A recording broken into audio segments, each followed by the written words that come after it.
لو كل ما بتيجي تعملي الكفتة بتفك منك او بتلزق في الصينية بتطلع مش مظبوطة، تعالي اقولك على اظبط طريقة تعملي بيها الكفتة وتطلع زي كفتة الحاتي الجاهزة، تجنن لونها وريحتها ملهاش حل.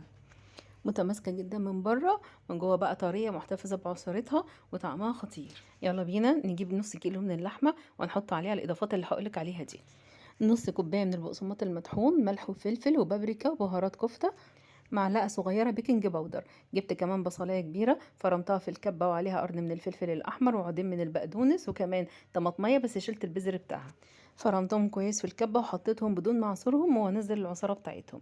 اعجني بقى كويس قوي قوي اللحمة بتاعتك لحد لما تختلط كويس قوي قوي، تبقى عجينة كده طرية ولينة في ايدك، وتيجي تمسكيها تلاقيها فيها زي الخيوط الرفيعة كده. الكفتة اضمني انها اتعجنت كويس واختلطت ومش هتفك منك ابدا. صينية مدهونة دهنة زيت كويسة او هتشكلي الكفتة بالشكل ده، اصابع وبظهر سكينة هتعملي فيها خطوط كده كأنها مشوية بالظبط على الجريل. خلصنا الكفتة كلها هندخلها فرن مسخن مسبقا على درجة حرارة 180 بدون ما اغطي صينية لا بفويل ولا بأي حاجة. مدة التسوية من 25 ل 30 دقيقة.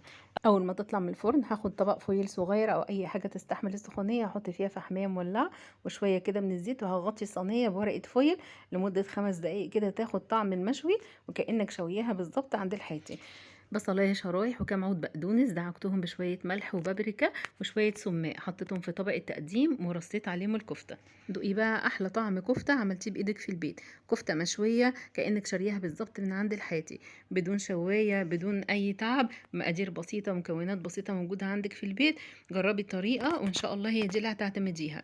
البقسماط المطحون اللي احنا حطيناه خلى الكفته بقت متماسكه، وكمان شرب منها سوائل بدون ما تحتاجي تصفي البصل والمكونات اللي ضربناها في الكبه. كمان البيكنج باودر خلى الكفتة هايشة وخفيفة ومش مكتومة. وبس كده، يا رب الطريقة تكون عجبتكم. سلام عليكم.